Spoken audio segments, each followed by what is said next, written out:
And by the way, I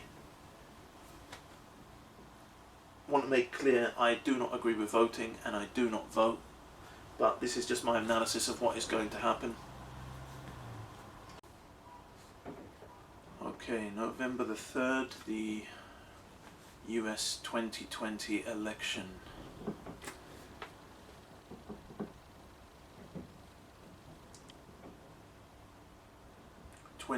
Election. The media has been saying that Biden is going to win. Some saying that he's going to win by a landslide. I think this is total nonsense. I think when you go issue by issue related to the relevant demographic issue and interest groups, it looks like the opposite case is going to happen to me.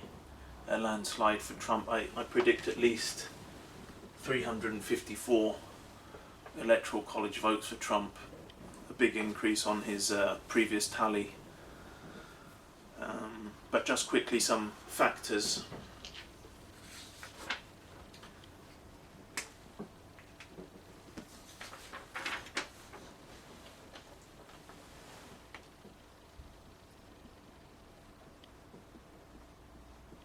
Gun sales. The sales of firearms in the United States has increased a lot over recent months, probably related to the BLM riots, especially with suburban women. So this looks like the Trump message of law and order. The Trump message of law and order and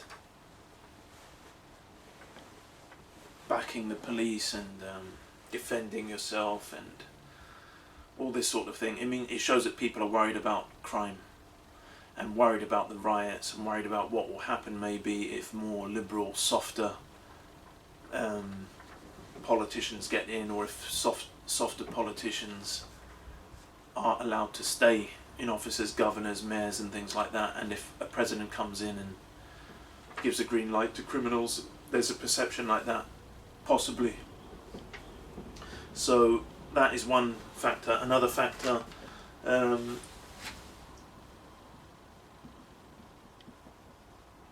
Neighbours Poll. So there was a poll recently, or a question within a poll asking whether people's who people think their neighbours will be voting for, and the majority of people were saying they think their neighbours are voting for Trump or something like this, and so again it's an indication of what's coming. The 56% poll, do people think they're better off than 4 years ago? 56% said yes, so better off under Trump than Obama Biden, so that's quite an indicator. New voters,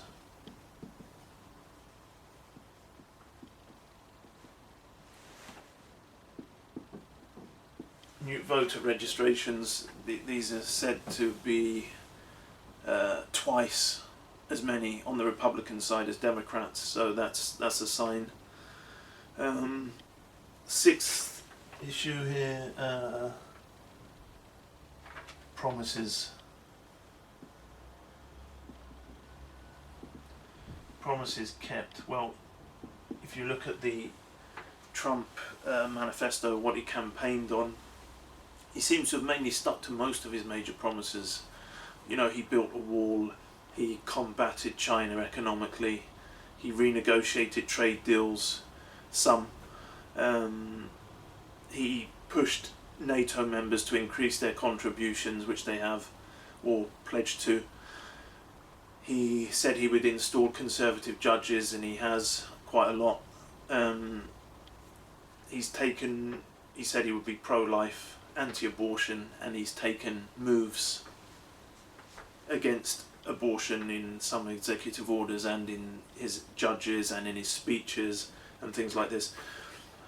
No new wars he said, and there hasn't been any major new wars.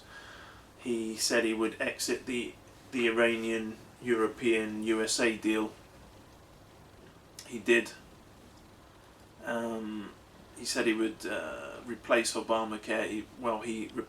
He cancelled the individual mandate, and I think they're still working on that. He's still working for a more comprehensive replacement. Okay, so he mainly stuck to his promises, so that means that people who are voting on that, on his manifesto originally, why would they then get him out if he did what he said he was going to do? So you'd have to think that those people are going to go with that, and those people who doubted they doubted that he would do what he said he was going to do, maybe now they're convinced that, he's a businessman, he gets things done, he's not a politician, and he stuck to his promises, so many people might switch to him because of that. Seventh issue, this is kind of mixing things up a bit in terms of the structure of the way I'm doing it, but there's too many interest or issue groups on Trump's side. I'll go through that in a minute in some detail. There are too many. That's favoured by his policies and his record and his campaigning, that it addresses too many of them, and I think that's then too difficult to overcome. The Republican ground game is another issue.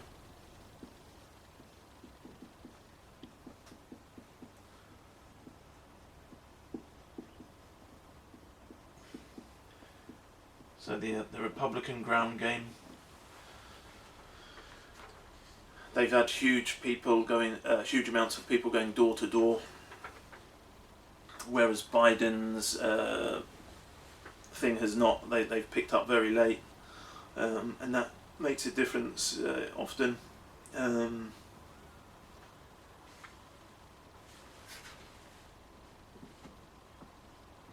The Trump rallies. The Trump rallies are huge. Thousands of people, tens of thousands of people still, even during the pandemic. The enthusiasm there is massive. You have people queuing outside, crowds not being able to get there, queues of cars, all of this sort of thing. Biden's events are empty. There's handfuls of people there. It shows that the enthusiasm is not there, even if he has a different approach and he's not going for that. There's still a stark contrast. And the other thing is the I'll just call it the hyper Trump event calendar.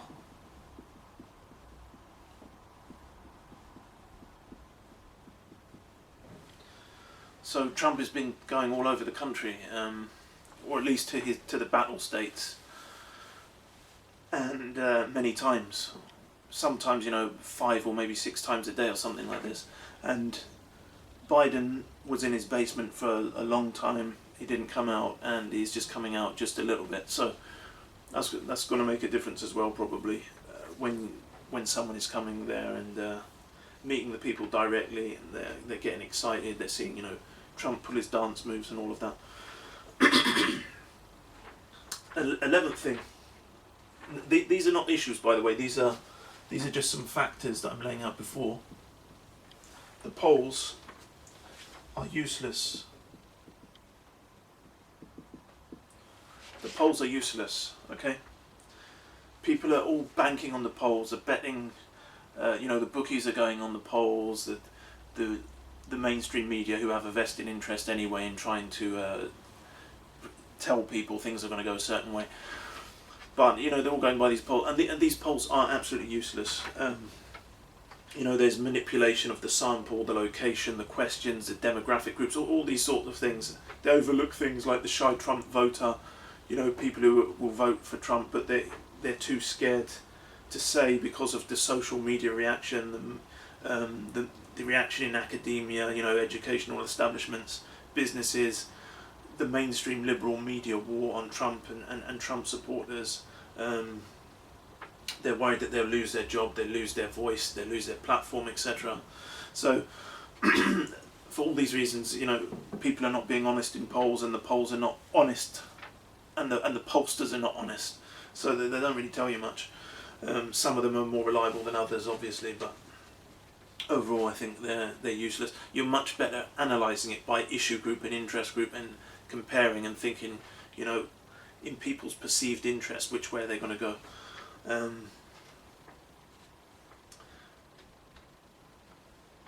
I've already mentioned this in Stuck to Promises, but I'll tell you, this is a big factor as well, is no new major wars. No new major wars. Now, we have to remember that America has been in war trauma for, you know, decades now. You know, loads of soldiers with life-changing injuries, loads of soldiers dead. That means lots of people losing their family members, suicides, psychological trauma, you know, drug addiction, all this sort of stuff coming from the fruits of war. People being obviously distanced from their families, from their postings. So, you know, there's the anti-war vote that will connect to that, and on a possible conservative side, a non-interventionist foreign policy from some as well. But the point is, soldiers' families, they'll all be pleased that there's been no new major wars that they've been involved in. So that works in Trump's favour, especially as he ran in it. But it's something that I think people prefer rather than actually being involved in a war in general. Now, another factor, the economic problems.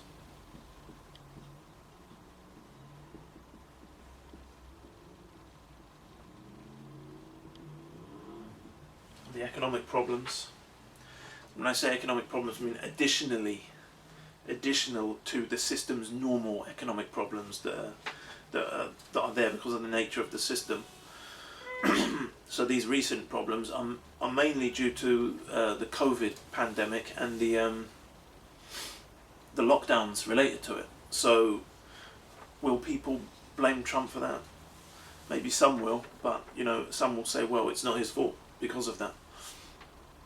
So there's some factors you need to look at, but in terms of now issue group,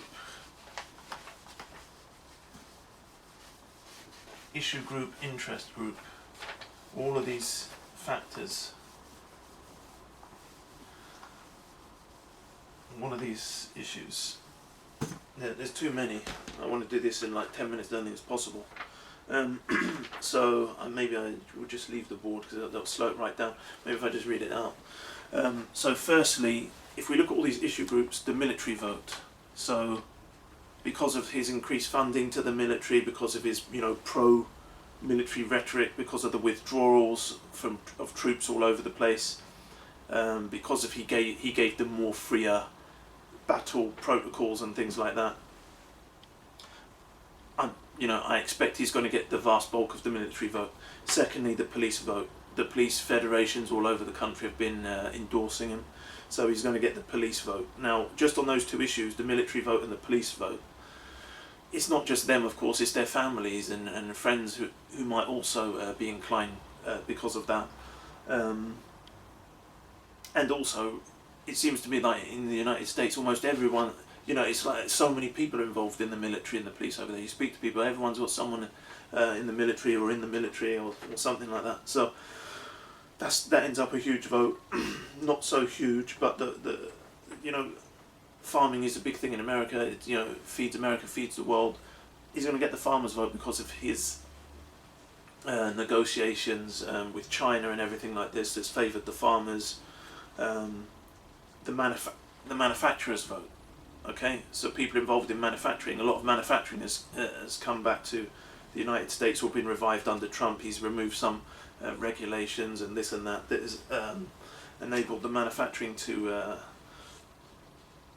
see light at the end of the tunnel again. The oil and the fracking vote and the derivative industries from the oil and fracking industries. This is huge, obviously, in many states, especially with Biden making and Harris making anti-fossil fuel statements in the past, and being kind of tied into the AOC Green Deal in one way or another. And sixthly, the massive BLM riots in Democrat areas, that were encouraged by liberal media, and the Democrats didn't condemn them or anything, and Democratic governors, mayors not accepting federal help seemingly for political reasons and things like that. So that, I think, is going to be one of the major factors of the election, where people are just going to vote Trump because they're going to see these other things. It was chaos everywhere: looting, arson, vandalism, rioting, people assaulted, some people killed. Who wants that? Most people don't want that. So I think that's going to be a big factor in a lot of people's voting. Seventhly, conservative judges. He's appointed conservative judges, so people who are constitutional originalists and people who want clinging to the Constitution through the judiciary. People who are for that, obviously they're going to be on Trump's side there. Executive orders concerning abortion. Okay, so his stance on abortion has been louder than really any other president in memory. He's attended rallies and things. He mentioned it in his campaign debates. He's appointed judges who are anti-abortion.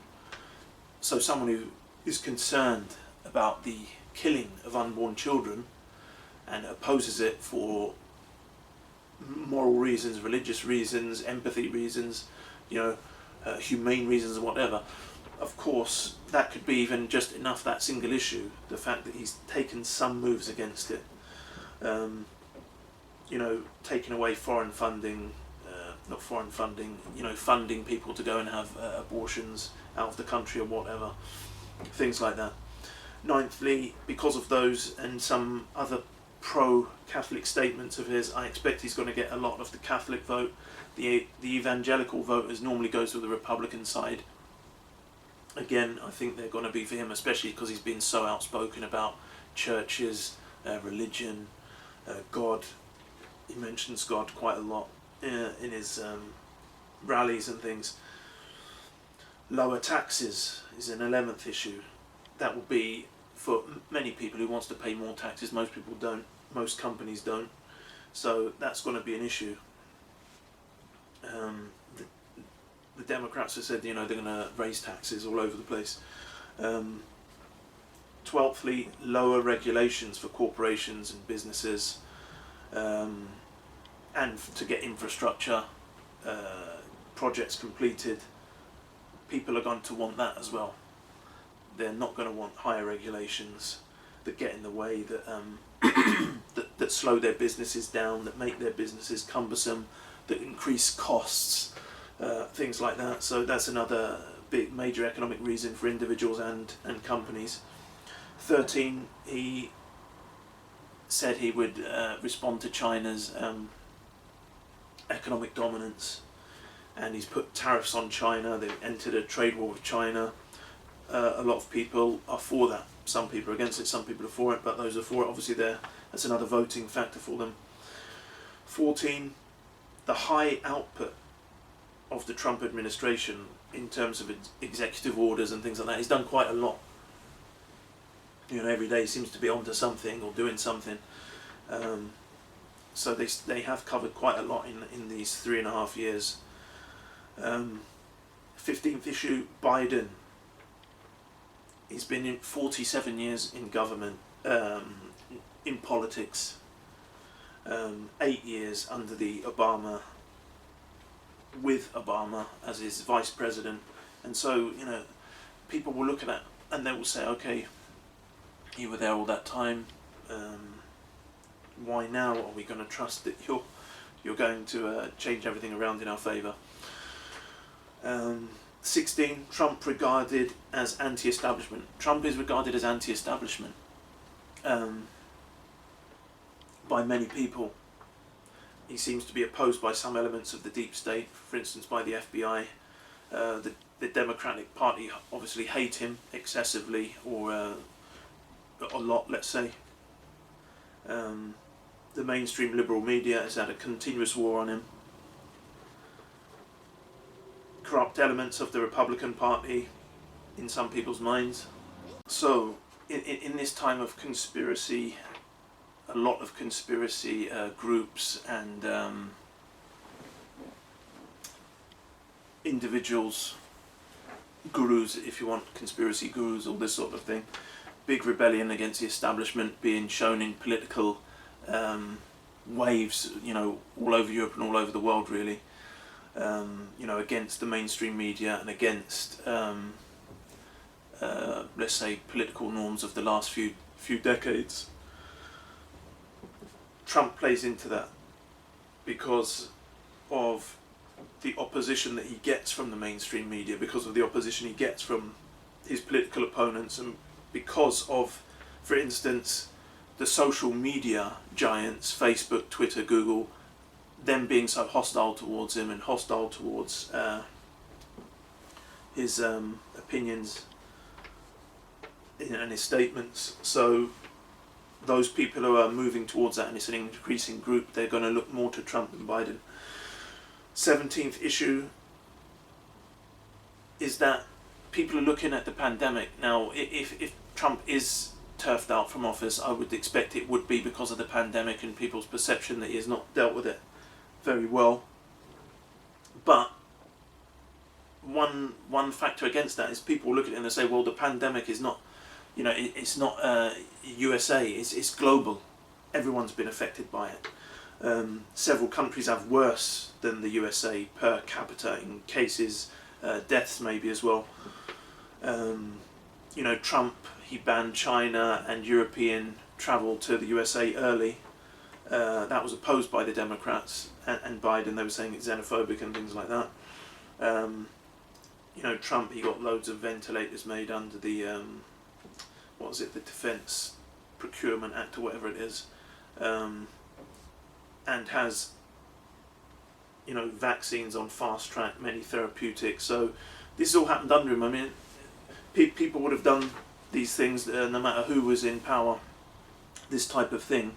I mean, the only thing you can look at is his, some of his, let's say his gestures and his behaviour with regards to masks, saying certain things here and there. But I mean, it's hard to believe that people will overturn all of their, or neglect all of their other important issues to them. Abortion, the economy, taxes, all sorts of issues, and just say, well, I'm going to forget all of these issues I care about because, the thing that really angers me is, Trump didn't wear a mask enough, or he said that there is evidence for wearing a mask and there's evidence against wearing a mask, which there is. Why, it just doesn't make sense, as though his actions are controlling everyone else in dominating everyone's behaviour with regards to health. I mean, it's a bit far-fetched, but it seems to be that is the main thing that's being relied upon to turf him out, which would be strange, considering that everyone all over the world is suffering from it. All countries, or most countries. UK has worse per capita cases and things like that. 18th issue, Biden Dems, they want lockdowns. And people are sick of lockdowns. And Trump wants more opening of the economy and all of this. Whether it's the right thing or not, it's clear that a lot of people are sick of it. They're fatigued from it. They can't people are not even following the rules properly because, they're forgetting rules, the rules change, and they're sick of the whole thing. They're sick of not seeing their family, maybe, if they're being cut off from that, sick of not being worked, sick of not socialising and all these sort of things. So Trump is giving a very kind of, optimistic, we can open everything up and get back to normal, but with precautions and things. But the outlook of Biden on it is bleak. Whether it's right or wrong, people, America is a culture of positivity to some degree, and outdoor people and everything. And I don't know, I think it's hard for that to run unless people really are feeling assaulted by the virus and they feel that Trump is added to it. Another thing is, Trump has stood up to a lot of attacks on himself, okay, by the media and everything, continuous stories against him every single day, often distortion of his words, even lies against him sometimes, and he's been robust against all of this, and he has, really dealt with it with a lot of humour as well, and hitting back as well. And I think some people look up to that as a leadership quality. 20 small businesses, I think he's going to get the vote from a lot of people in small businesses, again, because of deregulation, because of lowering of taxes, and because he's a business guy. So I think that as well. Another issue, 21, he's seen as an outsider, which he is, to a degree, who sacrificed money in business, as opposed to many career politicians who have become rich through their entering office, like Obama, for instance, and Blair and these sort of people. So again, that goes in his favour on the self-sacrifice grounds and his motives, whether it's right or wrong. But the point is, it will be perceived that way by many. One of the major things I think, though, about Trump is that he does not pander to the media. All the social engineering, when they're trying to push a particular culture, and when they try to bait you and they try to force you to submit to their opinion, and then utter it. He turns it back on them, when he says about fake news and the corrupt media and the dishonest media, and he will turn their arguments often back on them. And so he's one of the only politicians I've seen who's done that. Even those who oppose the opinions of the media and what they're trying to push, he has actually spoken out and resisted all of that. And on that, he kind of stands out alone from mainstream politicians. Another issue, I think he's going to get an increased black vote. I think he's going to get an increased Asian vote. And I think he's going to get an increased Hispanic vote. And I think that's going to make a big difference in some key states, especially. The other thing is, he's kept his promises. And so those voters who voted on that manifesto will probably stay.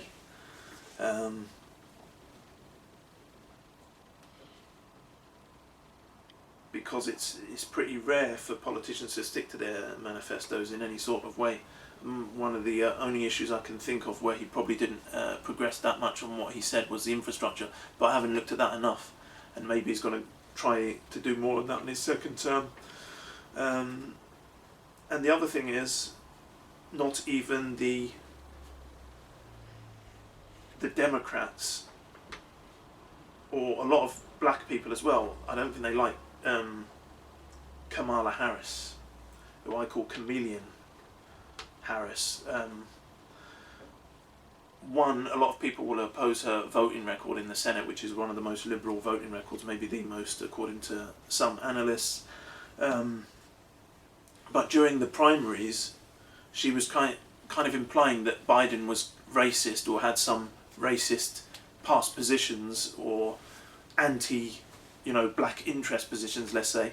And also with some of the accusations against him from some women of his past, or who had maybe met him in the past, she was saying, "I believe them." And so, and then when she gets the call to be his running mate, she says, "Oh yeah, fine." So, that's where's the integrity there? What happened about that? And the media didn't even question her about that, from what I'm aware of. And especially with the Democrats going for this 25th Amendment recently, talking about it. So I think,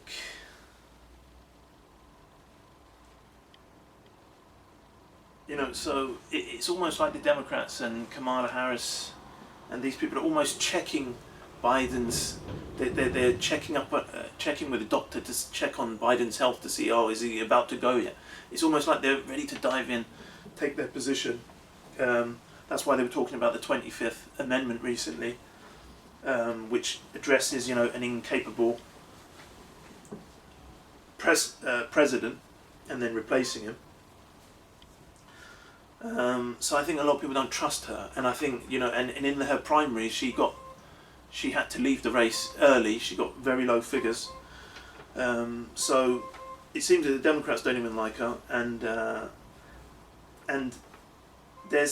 remember why she was chosen. She was chosen really because of her gender and because of her skin colour, rather than because Biden announced, well, my vice president will be a person of colour and it'll be a woman, which is a very strange thing to do when you're thinking, well, vice president is going to be running a country, possibly, or they will have a big job anyway, but they will possibly be the president, and they've been chosen not on the basis of ability or that they're the best for the job, eliminating loads of people from the job because, well, sorry, you're the wrong colour, or you're not the right gender.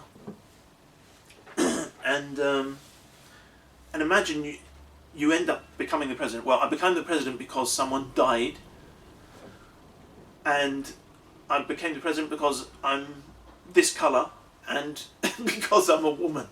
So this is not very good.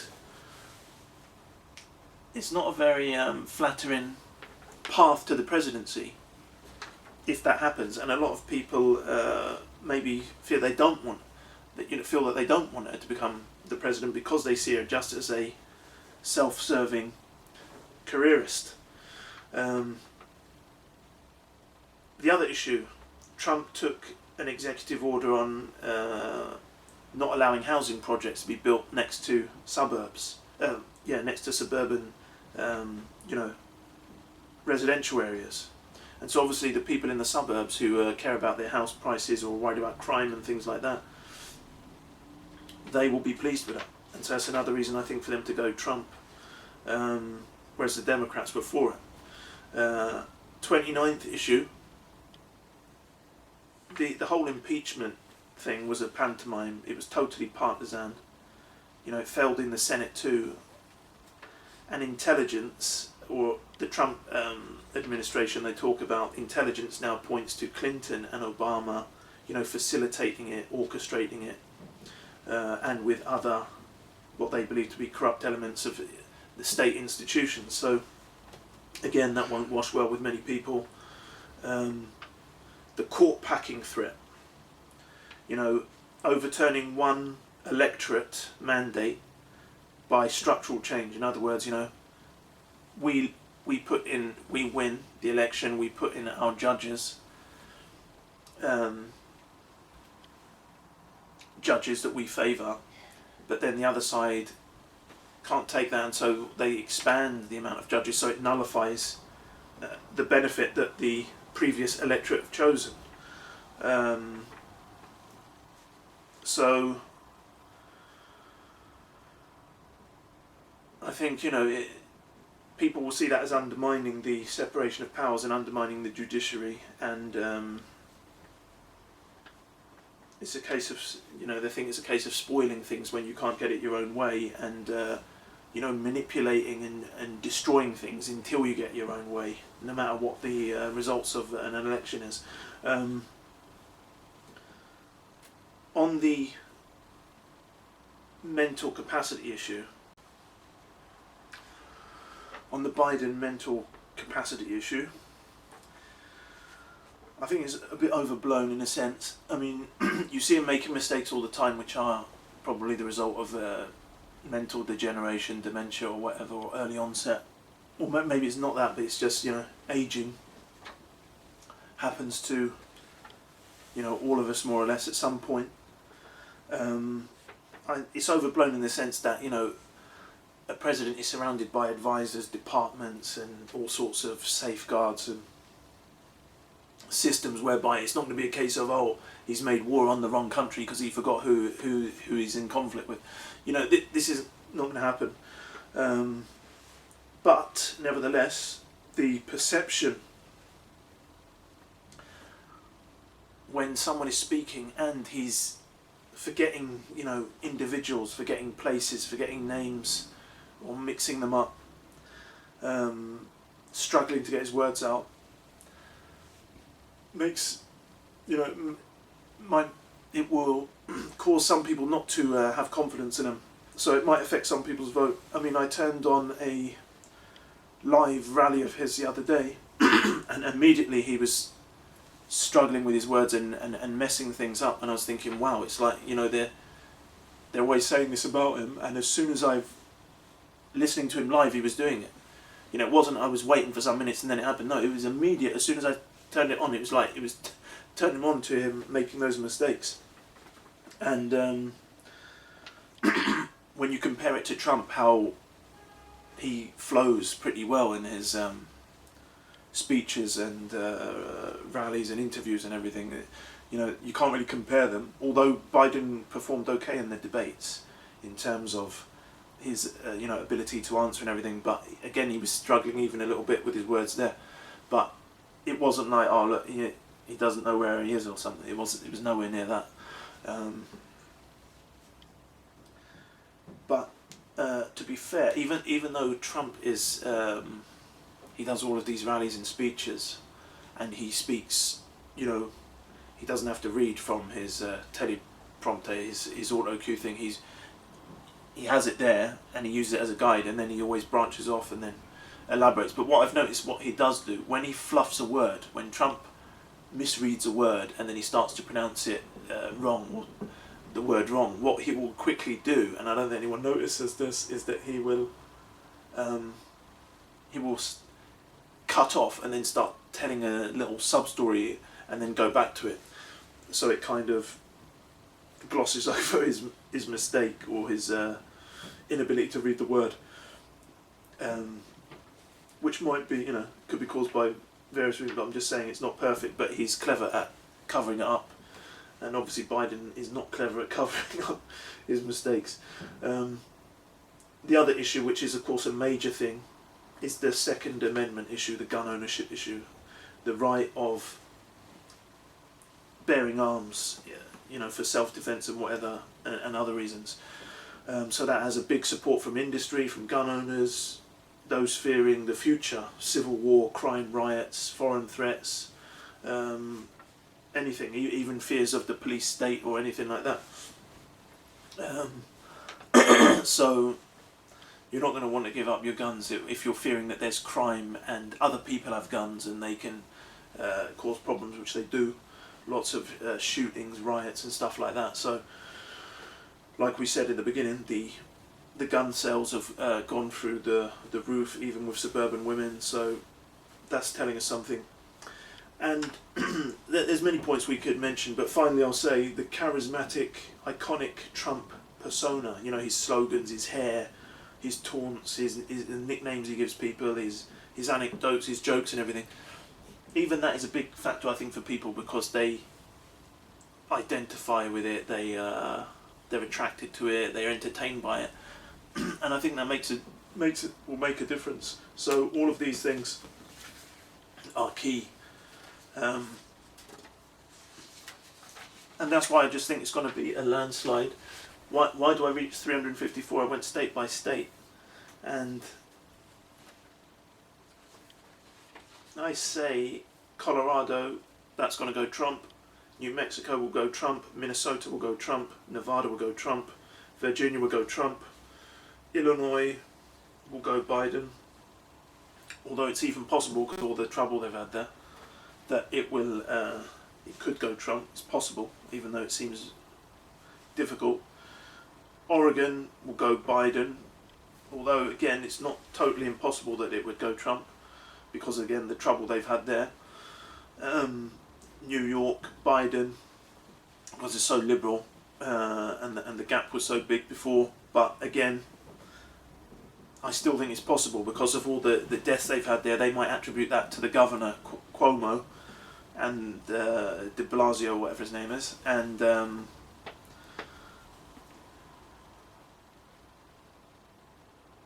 also, you know, all the riots and everything and the crime they've had there and the collapsing of the economy there. So it's possible that even New York could turn over, as far-fetched as that seems. New Jersey, again, will probably go Biden, but again, it's possible it will go Trump. Florida's going to go Trump, I think. Wisconsin's going to go Trump. North Carolina will go Trump. Georgia will go Trump. Pennsylvania will go Trump. Michigan will go Trump. Massachusetts will go Biden. South Carolina, Trump. Maine, Trump. New Hampshire, Trump. Vermont will go Biden. Connecticut, Biden. Rhode Island will go Biden. Delaware, Biden. Although all three of those could possibly go for Trump. Yeah, Connecticut, Rhode Island, and Delaware. Did I say Delaware? Yeah, so Delaware will go Biden, but again, it could possibly go Trump. Maryland to go Biden. West Virginia to go Trump. Ohio, Trump. Kentucky, Trump. Indiana, Trump. Alabama, Trump. Tennessee, Trump. Mississippi, Trump. Louisiana, Trump. Missouri, Trump. Iowa, Trump. Nebraska, Trump.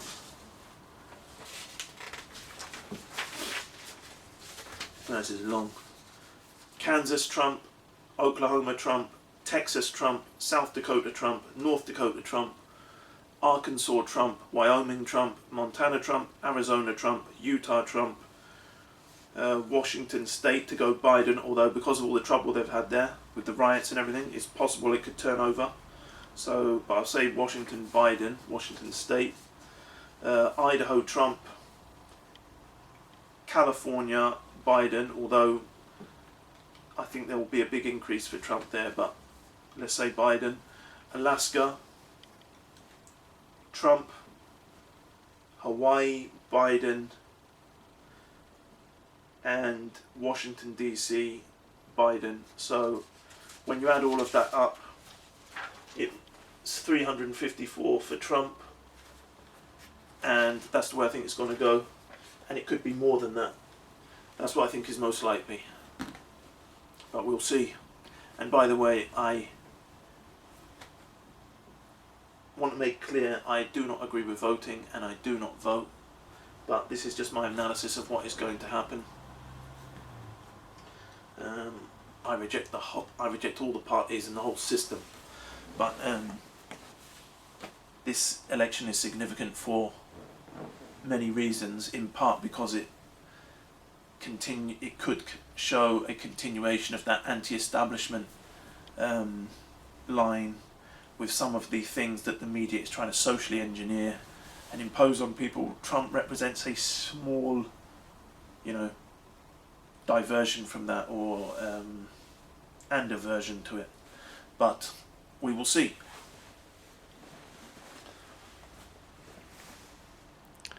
Oh my god, 46 minutes.